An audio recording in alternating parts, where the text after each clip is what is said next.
Good evening. My name is Craig Stapleton. I'm a member of the 9/11 Memorial Museum Board of Directors. It is my pleasure to welcome you to tonight's program.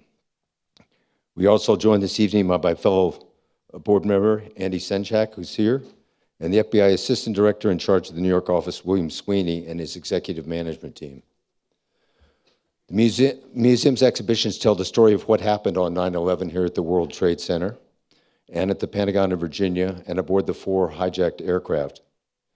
They explain how the attacks came to be and what occurred in their aftermath.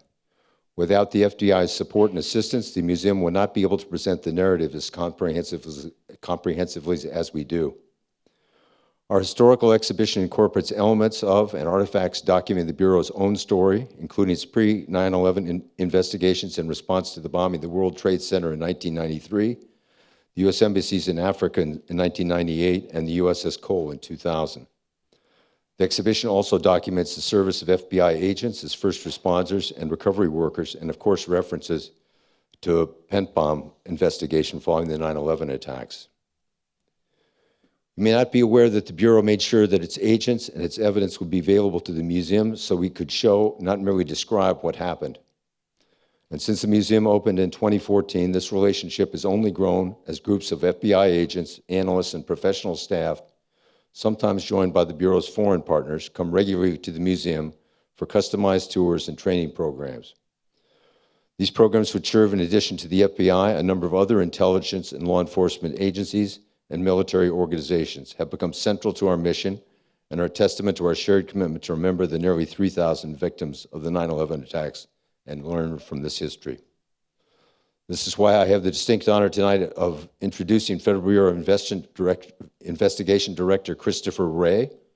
A New York City native, Director Wray began his Department of Justice career in 1997 as an assistant U.S. attorney for the Northern District of Georgia, where he prosecuted cases ranging from public corruption to gun trafficking and financial fraud. In 2001, he joined the Office of the Deputy Attorney General, where he served as Associate Deputy Attorney General and then Principal Associate Deputy Attorney General with oversight responsibilities spanning the full department. And he explained to us this afternoon exactly where he was on 9/11, which was a dangerous place to be, but he'll speak for himself.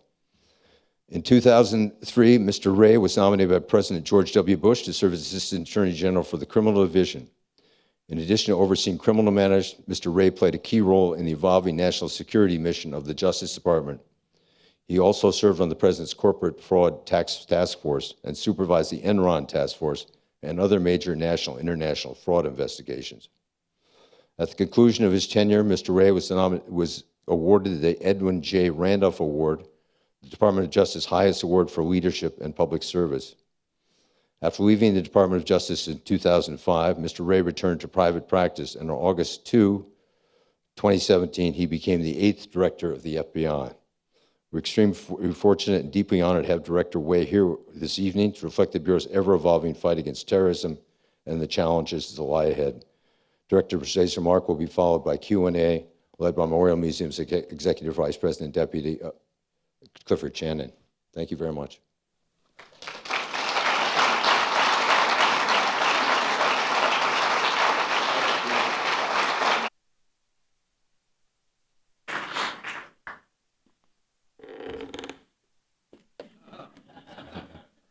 I'm not going to start yelling, but so it's evening. It's an honor to be here. I thought I'd take some time this evening to talk both about how the terrorist threat has been evolving and about how we at the FBI are evolving to combat that threat. I thought I'd also talk a little bit about what September 11th means to us as Americans and as a nation and how it's changed us over the years. And first, let me just say a few things about my own frame of reference, given my background and some of my observations since coming back to government. I also think I would be remiss if I didn't start with a comment about the events in Las Vegas. I will tell you, because I know everybody's wondering, we don't know yet what this man's motive was and why he chose to do what he did. We do know that these horrific events are happening all too often. And we know that we all need to work together to stand together if we're going to find and stop these people from inflicting this kind of damage and destruction. So the FBI, we are working with our partners in Las Vegas to provide whatever assistance they might need, and we will provide more information as we learn more. But for now, our hearts are with the families of all those who were killed and those who were injured in the shooting. And we are determined to do whatever we can and what we must to prevent these mass shootings. Since starting this latest position in August, I've been working hard to try to meet everyone and get up to speed on all the great work that's been underway. And I've always known through my career how outstanding and dedicated the people of the FBI were, but I have to say that from this perch over the past few weeks, I feel even more honored, if that's possible, to be their director. I've been lucky to work with the men and women of the FBI for a huge chunk of my professional career. As a line prosecutor in the field, I got to work with agents on all manner of cases, whether it's bank robberies, gun trafficking, financial fraud, kidnapping, you name it. Later, I saw a different side of the Bureau when I was in DOJ's senior leadership, and specifically focused on the national security mission, and seeing the inspiring way that agents and analysts and others tackled the national security threats, both on the day of 9/11 itself and in the first several years afterwards, was a moving and kind of galvanizing experience for me personally.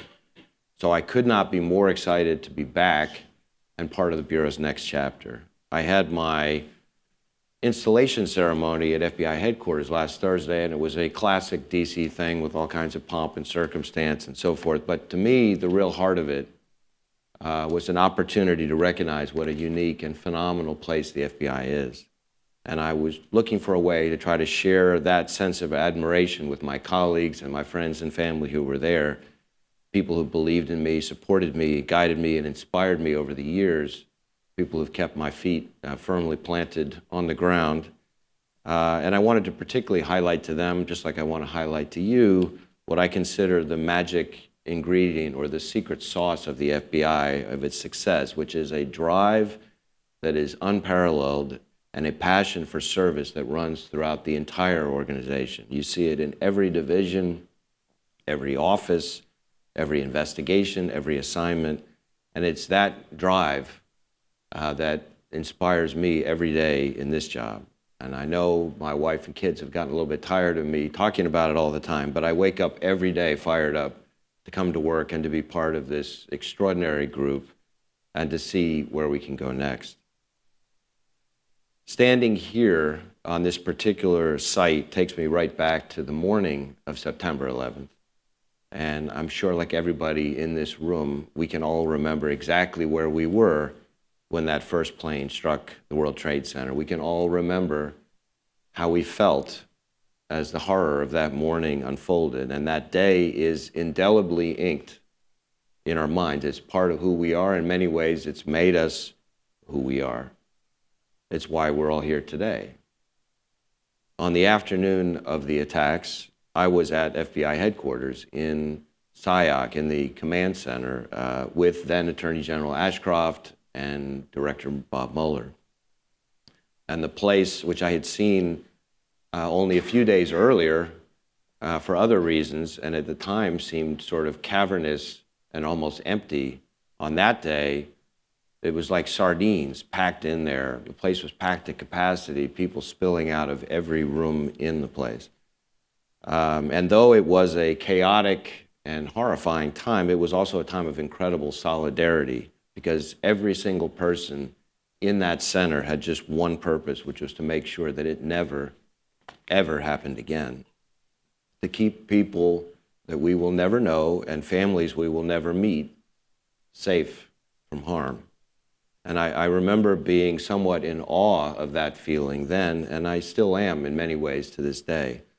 There was a period after that where we lived in this kind of haze that seemed like September 12th, day after day after day after day. And I remember every time a plane, I was sharing this with some of the folks I was talking to right beforehand, that every time a passenger plane didn't promptly respond to an air traffic control communication, our pulses would go racing again, and we'd all go scrambling up to the command center, listening to the chatter between the FAA air traffic controllers and the planes, really praying that the plane was going to respond. And every time it did respond, we all kind of breathed a sigh of relief. And every lead, every tip, every threat seemed like, oh, is this going to be the next one? And we kept asking ourselves over and over and over again, what could we have done better? What should we have done better? We were, I think it's fair to say, in disbelief. We were disoriented. We were angry. We were deeply hurt and gravely damaged. But we did what Americans do best, which is we mourned our loss, we nursed our wounds, and then we stood up together and we faced a new day, grimly but fiercely determined to prevent an atrocity like that from ever happening again. So now, fast forward to 2017, today at the FBI, we live as if it were September 10th every day. And every day we wake up asking ourselves, what do we need to do to keep people safe today and tomorrow and the day after that? And we should, because no one should have to live through that kind of loss. I remember a couple years after the attacks, by that time I was the Assistant Attorney General, and I participated in a presentation to the families of the victims of the attacks. And after I did my part, as the day rolled on, I kind of moved around to the back of the room and watched as the line prosecutors stood up and kind of walked the family members through each of the 4 flights in a very detailed, really minute-by-minute way, and then took questions. And to me, sitting in the back of the room at that point, watching the prosecutors and the family members interact, the grief in the room 2 years later was palpable. It was almost overwhelming. There are a lot of stories I could tell, but a few of them stand out to mind in particular. There was a father, I remember, of a young woman who had died on one of the planes, and he stood up to ask a question. But he only got about partway through his question before, kind of abruptly and without warning, he just collapsed onto the floor. And I remember another man who had lost his wife on one of the flights. And as I recall, he had some kind of job where he worked the night shift. So he had just gone to sleep at the time of the attacks. And his wife called, like so many passengers did, from her cell phone, called from the plane to try to call and have a tearful goodbye. But she didn't get through because he was sound asleep, and it rolled onto his voicemail. And then about a minute or so later, she tried again, and this time she got him. And so they said they had a chance to say their goodbyes, as gut-wrenching and as heartbreaking as that must have been. Well, fast forward several days later, after the 9/11 itself, he went to, off to attend to her funeral, stayed with family, take care of her affairs, etc. And it was several days later, he finally came back to his house, and he went in, and he, of course, like we all do, went and listened to his new messages. And so you can imagine when he hit play, and the first message he heard was his wife's voice from that first call, calling to say goodbye. And that story has stuck with me ever since then. I mean, can you imagine the emotions of that moment? On the one hand, hearing your wife's voice one last time, the joy that would come with that, but on the other hand, the overpowering pain of loss that would have come at that same moment. And that kind of grief, that kind of knee-buckling grief, that sense that something you held most precious was stolen from you never goes away. It may dissipate with the passage of time, but it doesn't disappear. And after you experience that kind of grief, after that heaviness, after you feel it in your bones, even as a public servant and not even as a victim, you're forever changed. And many of you in this room know that better than most because you lived through it. In the FBI, we too were changed by that day. under Director Mueller's leadership, the FBI made what we often referred to as a paradigm shift from a sort of more of a pure law enforcement agency that investigated crime after the fact to a national security service that works to prevent crime and terrorism. And when I left DOJ in 2005, we were on a dramatic upswing in expanding our national security operations. But there was still, even when I left, I remember thinking there was still a lot to be done. And now, as I take stock of where things stand, having stepped away from that mission for several years and now coming back, I find the progress remarkable. In some ways, more than all my former and now once again colleagues who stayed throughout all of it. It's sort of the difference between when you see your own child grow little by little, you don't really notice how much taller they're getting. But we've all had the experience of when you see somebody else's kid and you say, oh my, when I last saw you, you were this tall and now you're up here. And to me, that's the experience I have in seeing firsthand the capabilities that have been developed since the time I was gone, both here in the US and around the world.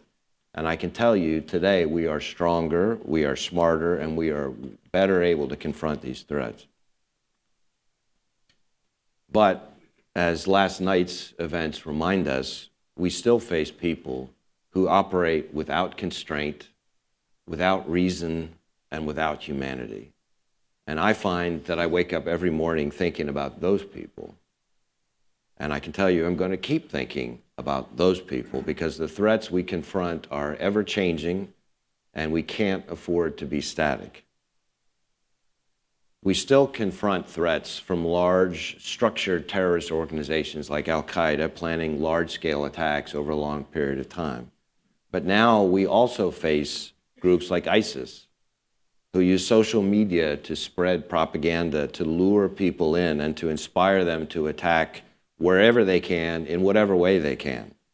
And our challenge is finding those here at home who are responding to that propaganda, because there's no single profile of those individuals. There's no single path of radicalization, and there's no easy way to reveal who might be ready to actually take action.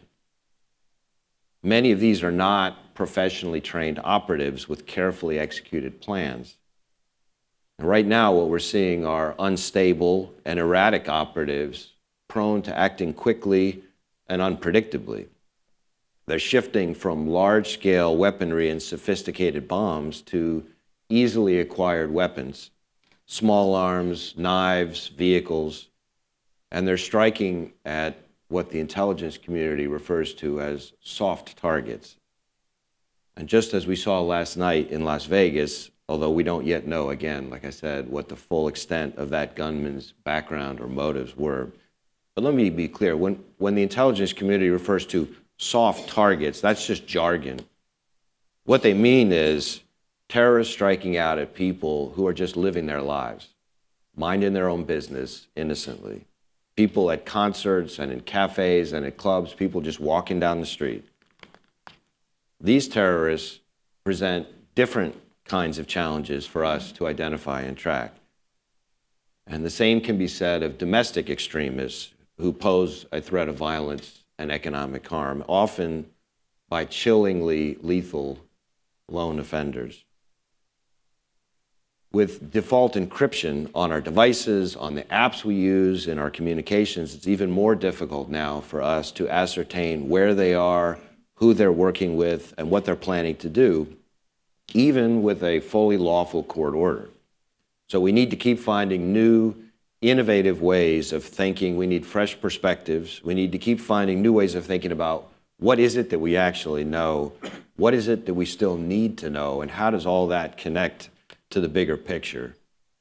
16 years ago, we suffered principally from a lack of shared intelligence. Today, we struggle with technical blind spots, with the sheer volume of intelligence, and with very compressed, tightening windows in which to act.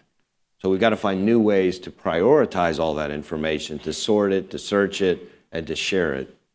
We've got to find new ways to exploit social media And we've got to keep using intelligence to connect the dots, to put it all into context, and to drive operations.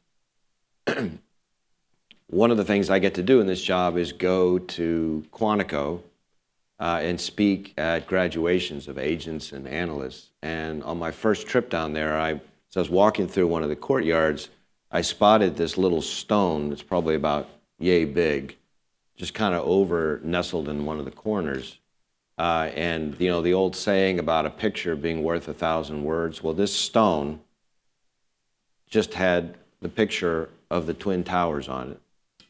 And then it had 2 words. So the Twin Towers, 2 words. Intelligence matters. Intelligence alone isn't enough. We need to get the right people on board. We still desperately need agents who are really good at talking to people, which has always been, to me, kind of the FBI's bread and butter. But now we also need people who are tech savvy. We need IT specialists and intelligence analysts who can stand beside those agents and make sense of the flood of information that are pouring in. We need a true team approach. And that's awfully hard to drive from the top down, so we're really building it now from the ground up. At Quantico, the basic training course, the basic field training course, now combines agents and analysts together during their training from day one. So they start understanding each other's skill sets and capabilities right from the beginning. And that means that when they leave Quantico, they can hit the ground running. So we're being very intentional about integrating intelligence with operations and driving that kind of team mentality. Because we can collect intelligence and we can have great technology at our disposal, but if we don't make the best use of both tools, we're not going to be as great as we can be. The other thing I've noticed that's changed the most dramatically, besides the integration of intelligence with law enforcement, is partnerships. And we had partnerships before, and they were good. Partnerships with state and local law enforcement, partnerships in the intelligence community. But the difference now in terms of how much it's part of the DNA of how we operate is striking to me. Again, sort of that this tall now effect. We are working really, really hard, and I see it in everybody I talk to, in every field office and every division, to build on our partnerships with federal, state, local, and international partners. We're more tightly connected than ever before. The JTTFs, the Joint Terrorism Task Forces, are a particularly strong example of that, and the New York JTTF is probably the best example, because it's certainly the oldest. It was the nation's first JTTF. Those task forces are, in many, many ways, our first line of defense against terrorism. You're talking about highly trained and passionately committed investigators, analysts, linguists, SWAT members, specialists from dozens and dozens of U.S. law enforcement and intelligence agencies. So if somebody sees something here in New York, that information moves at the speed of light to everybody who needs it, and that's the way we need it to be. But we've also got to keep building relationships of trust and support with the communities we serve so that they know we have their best interests at heart and that we're working every day to keep them safe. Most importantly, we need to stand together. Law enforcement, the intelligence community, the private sector, and all the citizens we serve, because a united front is the only way we're going to truly defeat the threat. So a lot has changed in the years since I left DOJ, but there are, I want to say, a couple things that will never change. The FBI's mission is simple but profound: to protect the American people and uphold the Constitution. And that mission hasn't changed, and it's not going to change, not as long as I have anything to say about it. So we're going to abide by the rule of law and our core values. We're going to follow the facts independently, wherever they may lead, and no matter who likes it. And we're going to always, always pursue justice. Those are the FBI's anchors, and I'm determined to make sure that they and we adhere to them no matter the test. I had the opportunity right before coming out here with all of you to tour the museum. And I have to say it was, for me, an emotional experience. It was also incredibly inspiring. As many of you know, the Bureau lost one of our own that day, Special Agent Lenny Hatton, Lenny was actually on his way to work when he saw the smoke and fire coming from the North Tower. And within minutes, he was on the rooftop of the Marriott relaying information back to his FBI colleagues. And then when the second plane struck the South Tower, without even a second thought, he raced back into the World Trade Center to do what he could. And there was one guy in the building who said he was guided out by a man who identified himself as a special agent. And then he said, after sort of thanking him, he was surprised to see the agent turning around and running back. And he said, like most of us would have, wait, hey, where are you going? And Lenny said, I'm going back in the building. And he died doing what he loved doing, which was helping people, trying to right what was wrong. And I had the chance to see Lenny's name on the memorial wall outside near the fountain, and it meant a lot to me. Because that kind of goodness, that kind of dedication and selflessness, combined with everything else I saw today, gives me hope. Some of you may be familiar with the songwriter Leonard Cohen. And even if you don't know Cohen's music, you may have seen some of his lyrics. One of his most well-known songs is a song called Anthem. And there's a phrase from it: ring the bells that can still ring. Forget your perfect offering. There is a crack in everything. And that's how the light gets in. And I think in Cohen's mind, it is the darkness that reveals the light. It's the worst in life that reveals the very best in us. It's the evil that often reveals the goodness. And it isn't often until something is broken or cracked or even torn apart that we actually get to see the light shining through. So September 11th, to me, left a crack in every one of us that no amount of time can ever fully heal. And I think most people would say it left a crack in this city that will never fully disappear. But in the days and the weeks and the months that followed, the light began to creep back in. And you see and saw people standing in solidarity, people being kind and selfless and caring, determined to help this city heal and to move forward. Never to forget, but to begin slowly to build again. And we decided as a country that we would take that tiny sliver of light coming out of such a terrible, unrelenting darkness, and we would make it sacred. And we would hold it close to our hearts.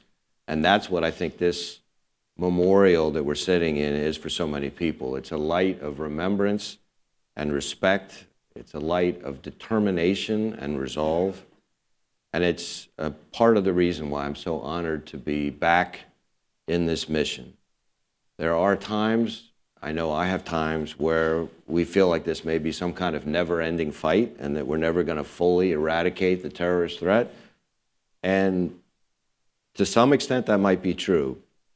Terrorism may just be a fact of life, but it's a fact that we face together, and we face it with the unshakable belief that good will triumph over evil, that reason will trump ideology, and that justice and the rule of law will rise above savagery. And I think we face it with the hope for more peaceful days to come. And so that's that hope that I think keeps us going, even on the darkest days, even on a day like this with what happened last night. So thank you for having me here today.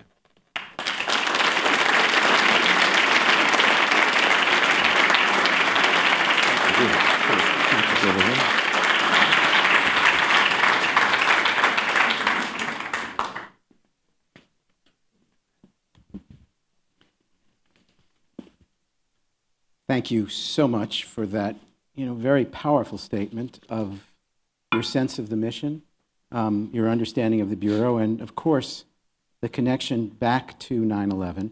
I was very struck by your story of your own day of experience.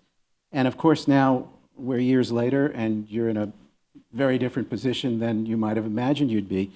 But I wonder if it's possible to take you back to those days and to get a sense of what you thought was coming at that point in the immediate aftermath of 9/11, all of the responsibilities the Justice Department had that you might have seen in other departments at top levels of government, and think about whatever those expectations were and how they compare to where we actually are today.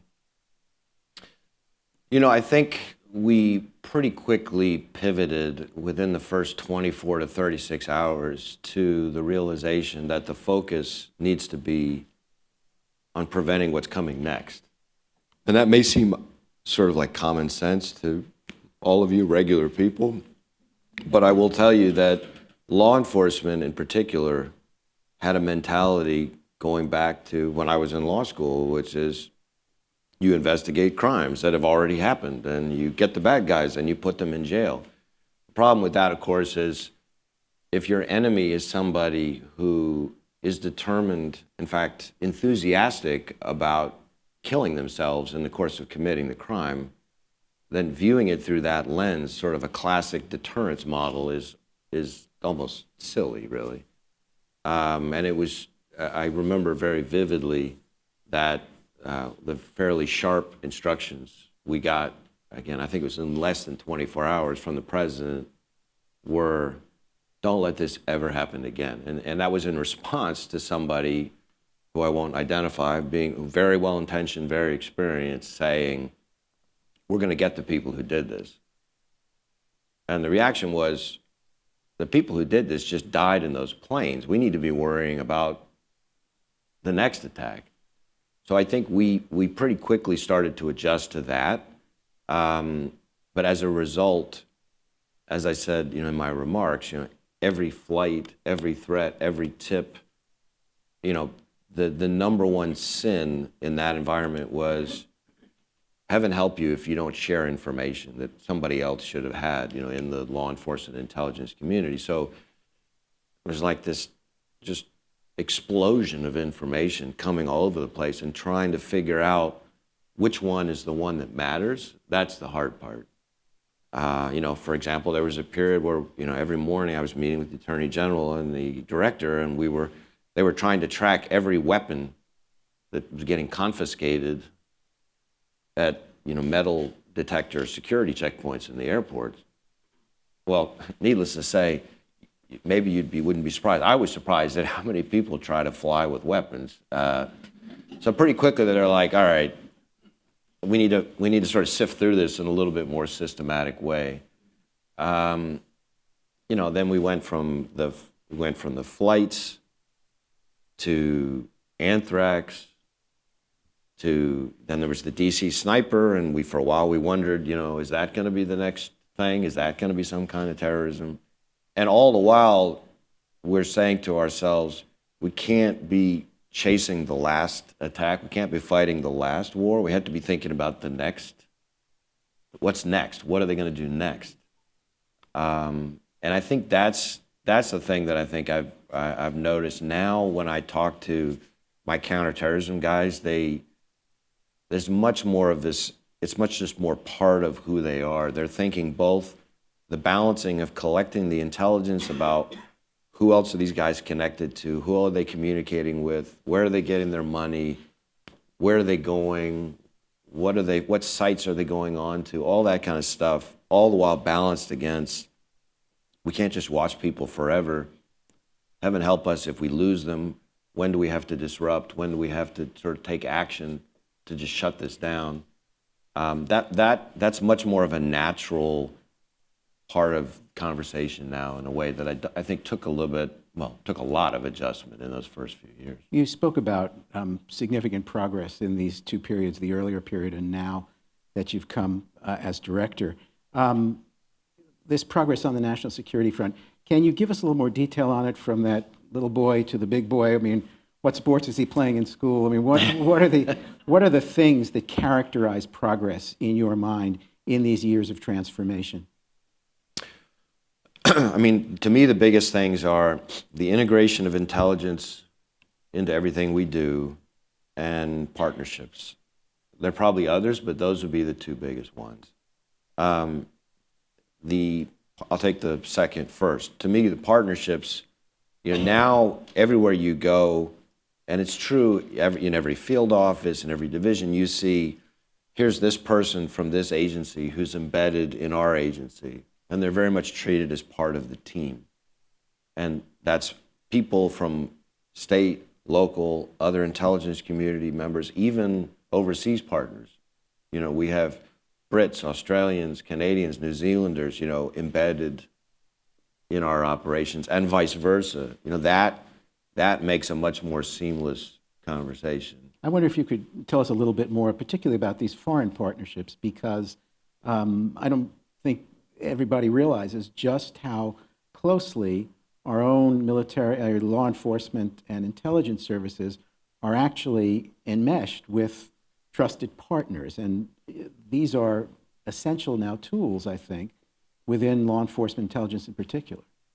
I mean, there's a lot of things that go into that. One is we're such an interconnected world now, so any investigation is likely to involve either evidence in multiple countries about a person who's in another country, or people who are in different countries who are in communication with each other, or fact patterns that are in other countries that we're learning from to make sure that they don't get replicated in our country, or vice versa.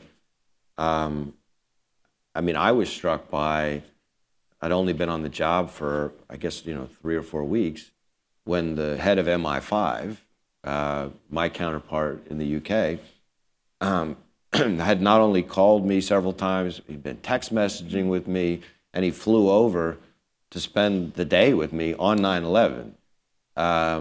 All as a measure, I think, of how they in the UK view the partnership, and it's very much mutual. Right before I walked out here, I got an email from one of my Canadian counterparts, offering help, related to the Las Vegas thing. But that's at my level. If you go down one level into the operational level, it's happening many, many, many, many times a day. And especially with the threat that I was describing, one of the things we're seeing on the ISIS side is more and more of these folks who a year or two ago might have traveled or wanted to travel over to the battlefield, in Syria, are now being encouraged to stay where they are, to stay in the UK, to stay in a European country, to stay in the United States, and to just act where they are, as opposed to traveling over there to fight and likely get killed. So we all have the same issues, and there's nothing that brings people together better than a common threat. There was a statement last week from Abu Bakr al-Baghdadi, the leader of ISIS, who was thought to have been killed, but in any case, he came forward with a statement exactly to the point you make, calling for more attacks wherever they might be. I wonder if you could describe for us your thinking about the differences between ISIS and al-Qaeda in terms of the threat they represent. Do they, obviously they're motivated by similar ideas, but do they act and do they represent the same kind of threat? I mean, I think they're both very daunting threats, but they're very different. With al-Qaeda, you're talking about people who've trained over long periods of time, very sophisticated network. I used to talk about the continuum of a terrorist plot, for al-Qaeda being, you've got the idea, then you got the planning, then you got the fundraising, then you got the preparation, the sort of casing out of the route or whatever the potential attack would be, all the way to eventually final preparations and attack. It could, as we know from the 9/11 attacks, it goes over a long, long period of time involving a very intricate network of people. That presents its own challenges because they're very sophisticated and determined. Contrast that to the ISIS adversary, where you have people who are communicating with very few other people.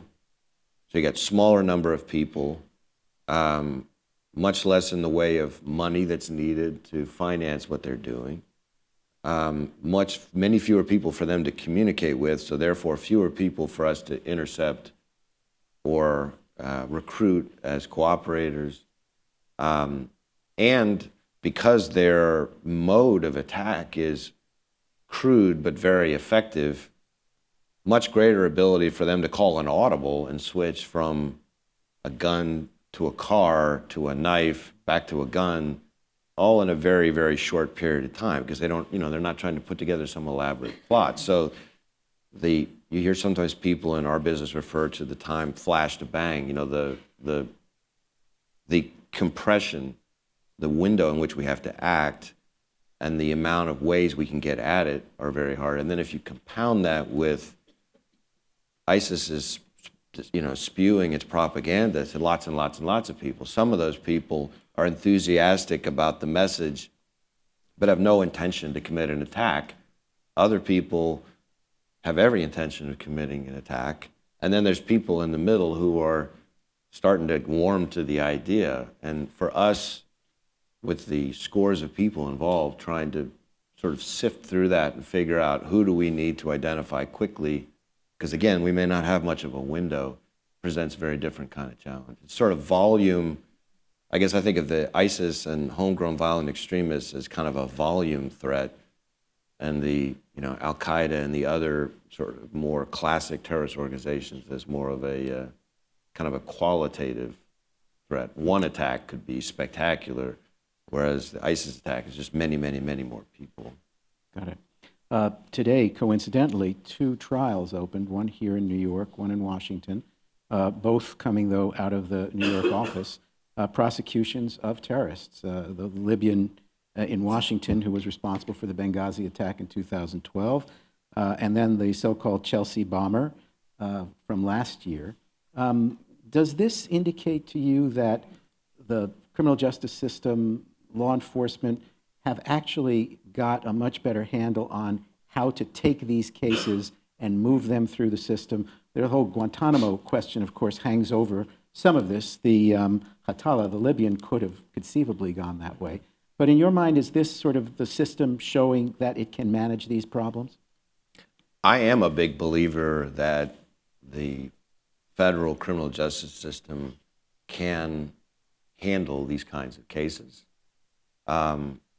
That's not to say that I don't support Guantanamo or military commissions. I think the president and the executive branch should have every tool that's lawful at its disposal, depending on the circumstances. But I'm, as a guy who came from within the system of prosecutors and now in the Bureau, I have a lot of confidence in our ability to investigate these cases, to prosecute these cases, and to succeed with these cases. I also think we've gotten a lot more sophisticated over the years about one of the big arguments you used to hear before about not using a courtroom was protection of sources and methods, classified information that would be somehow more likely to be compromised in a traditional prosecution because you'd have to share that information or reveal it in some way to the defendant because of the protections that criminal defendants have in our system. And that is a legitimate concern, but I just think we've gotten better at being able to manage that. There's lots of things that go into that, either what we charge and what we don't charge.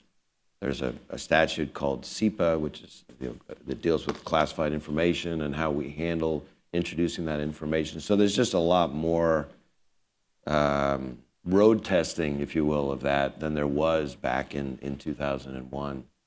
So I think the fact that we're now using them, I think, shows a level of confidence throughout the executive branch that this is, in fact, a very viable option and that we've had some very good successes with it.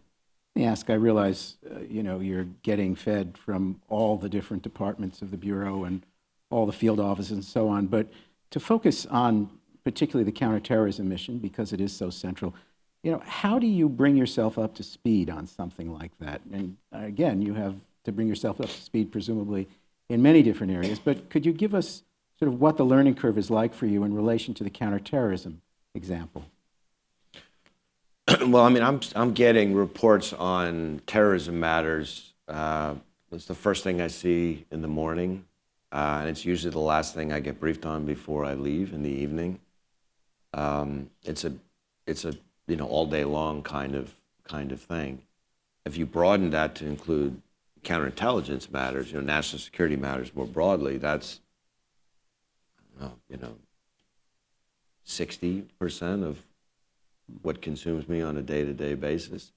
I guess because I spent so much time on counterterrorism during the 2001 to 2005 time period, a lot of things like FISA, the Foreign Intelligence Surveillance Act, or the concepts of balancing intelligence versus disruption. You know, a lot of those things, dealing with classified information, a lot of that stuff was pretty much natural. It's sort of like riding a bike. It wasn't that hard. The harder part was adjusting to what I was describing before about the difference between using an Al-Qaeda mindset for more of an ISIS adversary. And then I think the biggest thing that I've found difficult is the changes in technology. You know, 10 years is not that much time to try to learn the difference between Al-Qaeda and ISIS. 10 years in technology, if you think about what's happened in technology.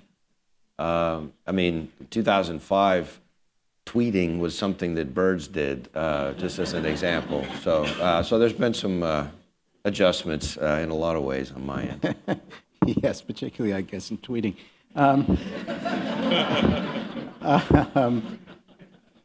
This issue of cyber terrorism, I think, or cyber threat, I should say, is particularly salient because it covers, you know, the Equifax thing may not be an act of terrorism, but it certainly exposes vast vulnerabilities within the system. And then, of course, the whole issue with the election and the reach in there. I mean, I'll talk about the investigation of the election in a moment, but you know, looking forward, whatever happened with the Russian election, and that's going as a subject matter for separate investigation. But how do we look forward, and what can the Bureau do to prevent and limit damage to future elections from these kinds of interferences in our processes? We spend a lot of time right now talking about that. We know that the cyber threats from not just Russia, but other state actors are significant, and frankly, non-state actors. And I think ultimately the solutions take on a similar pattern to what I talked about in the counterterrorism arena, which is intelligence sharing, partnerships, multidisciplinary responses. I think you got to layer on top of that technological sophistication. You know, we can't recruit enough really, really smart, technologically savvy people. I was in the New York office this afternoon and met a couple of young agents who, you know, it was like that scene from A Beautiful Mind, you know, where they're writing all these elaborate. If we could clone those people, you know, that would be a good start. The role of Facebook and Twitter, these private companies that serve as global platforms for exchange, their vulnerability now being really discussed more publicly.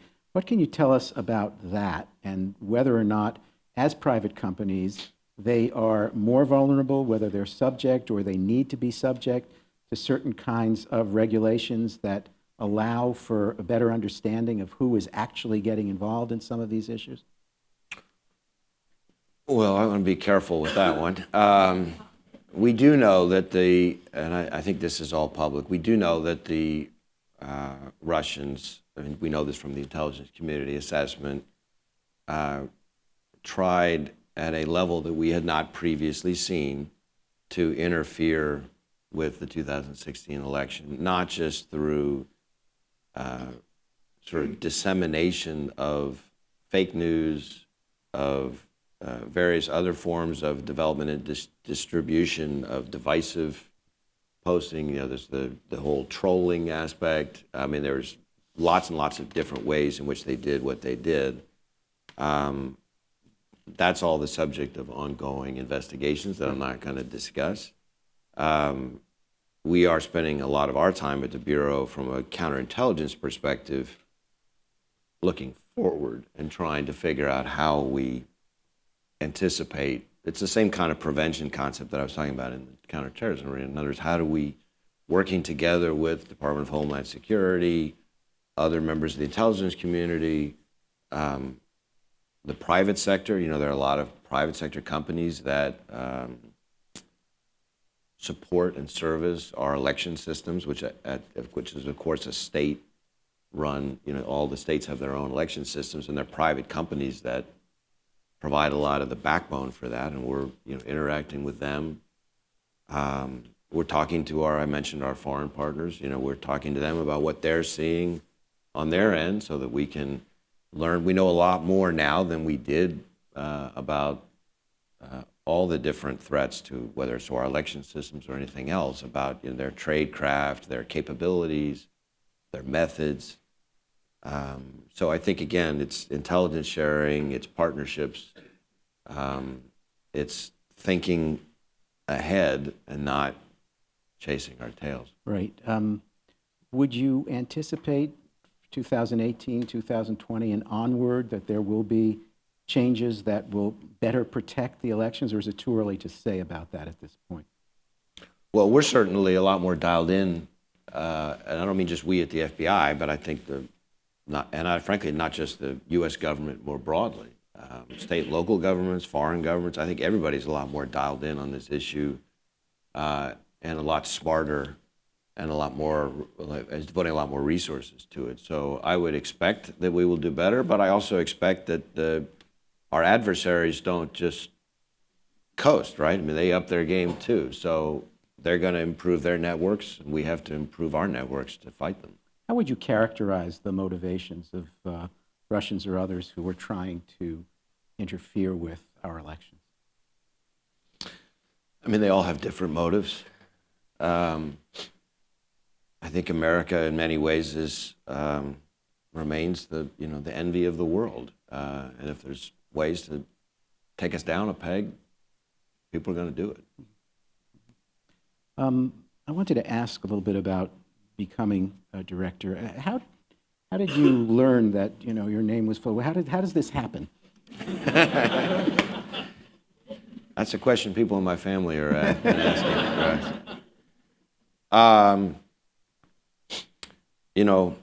As recently as May of this year, if you had walked up to me on the street and said something about it, I would have chuckled out loud and said that's the craziest thing I've ever heard. I wasn't even contacted about this position until after one of my predecessors, Bob Mueller, had been appointed the special counsel. Mm-hmm. I got a call one evening from Rod Rosenstein, who's the Deputy Attorney General, asking me if I would be willing to be considered. Because my wife was asleep, I whispered, yes, I think I'd be willing to be considered. And then the next morning had some explaining to do.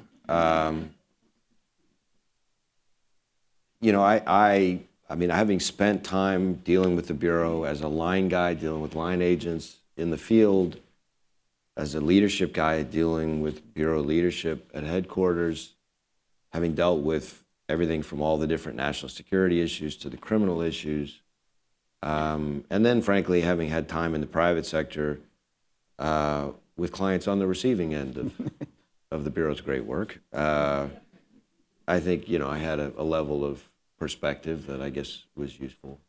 You described during the Senate hearing the outreach by many former colleagues in law enforcement and whether DOJ or FBI or others, many humbling, you described, the messages of support.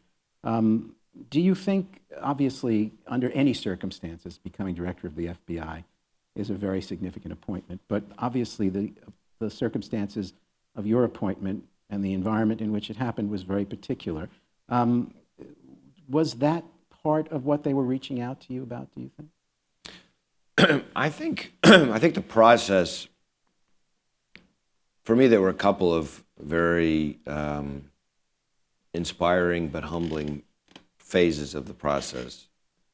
The first was in the period, there was a period of about 5 days between when my name was first released to the news media as, I don't know, a finalist or whatever word you'd want to use, but before I was actually selected. And during that window, and I still hadn't decided at that point whether or not I would take the job if asked, at the beginning of that 5-day period. And during that 5-day period, starting with literally within hours, I had, agents, many of whom were retired, that I had worked with back in the day, all the way to prosecutors that had cases against or with, judges who can't communicate publicly, but a lot of my friends are, now judges, texting me, sort of urging me to do it if asked. There's one agent I remember who he said to me, he said, "Look, if you get asked and you say yes, you don't need to call me back. But if you get asked and you think you might actually say no, will you promise that you will first call me, because there's a bunch of us that want to take you out to dinner, and you're going to say yes after we take you out to dinner." And so that's when I went home and I started saying, how on earth could I not do this? I think the second moment that was maybe almost more meaningful in its own way was going through what seemed like the world's longest job interview up in the Senate, where I ended up having to meet with 70 plus senators individually, plus the hearing, and to see that the senators ranging from some of the single most conservative members of the Senate to the most liberal members of the Senate all kind of wanted the same thing from the Bureau at a time when people in our country don't seem like they can agree on much of anything, and certainly the politicians don't seem like they can agree on anything. To have people basically saying, yeah, we're going to kill each other, rhetorically, over here, but FBI, whoa, no, that we don't want to mess with, that we need a certain kind of, and they all wanted the same thing. So to me, that then sort of bookended what I was hearing from the law enforcement community, and I think to me, that's a bright spot at a time when a lot of people are worried and angry and stressed, that even politicians can agree that they want an independent, professional FBI. Can you describe in any more detail the public expectations for yourself and for the Bureau now that you've picked up this responsibility? What are you getting from the public at large as you begin coming to groups like this or going out in the world and meeting people? Support, relief. I think hopefully one of the things I bring is a level of calm. That's my goal, is to try to stabilize things and kind of have everybody get back to work. Some might say I'm just bringing boredom. That would be welcome at this point. But as a couple of agents said to me, we could use a little boring right now. That would be just fine. So I said, I'm your man. Given all of the swirl of comments that were made in some cases in the form of tweets about the work of the Bureau, what do you find now arriving as director to be the mood within the FBI? I mean, I see in the Bureau the same Bureau that I've always loved, which is people who are focused on whatever their assignment is. And I'd always seen it in agents. Whatever kind of case they had, even if it wasn't the squad they were originally thinking they were going to get assigned to, you give them a case, they're going to take it, and they're going to run with it, and they're going to do the best damn job that possibly can be done. So I'd already kind of knew that. I think the eye-opening part for me since being back is I've gotten to see a lot of other parts of the Bureau, and it ranges from people in support functions to people in training, people in the labs, linguists, no matter what it is, the thing that they all have in common is whatever you ask them to do, whatever their assignment is, they're determined they're going to be the best. And they don't spend a lot of time thinking too much about all the noise in the system. It's just, we're going. I had a briefing from a very, very experienced, very accomplished agent, an alum of the office here, who's now what we call a legat, who has relationships overseas and whose primary responsibility is building relationships with the countries that he services, in effect, on behalf of the FBI. Totally different skill set than investigating significant counterterrorism cases. And when that guy came in to meet with me, because I was getting ready to meet with, my counterpart from one of those countries, he comes in, man, it was like the guy got shot out of a cannon.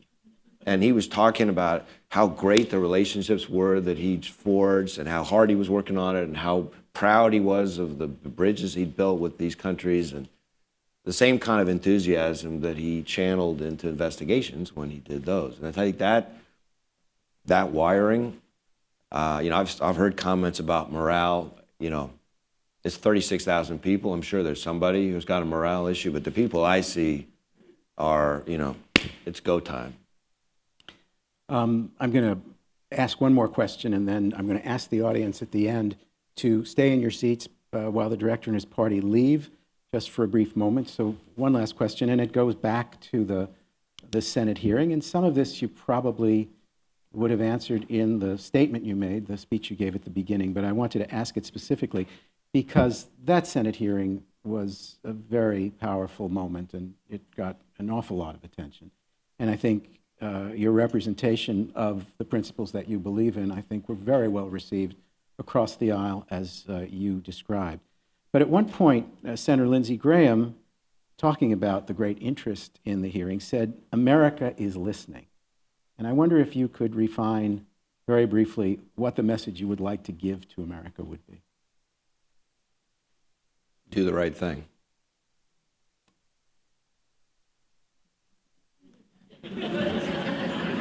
On that note, we have a reference to Spike Lee and also the earlier... I'm guessing here, but 8 FBI directors, I'm guessing you're the first one to quote Leonard Cohen as well. So a wonderful mix of references as we close. But please join me in thanking Director Christopher Wray.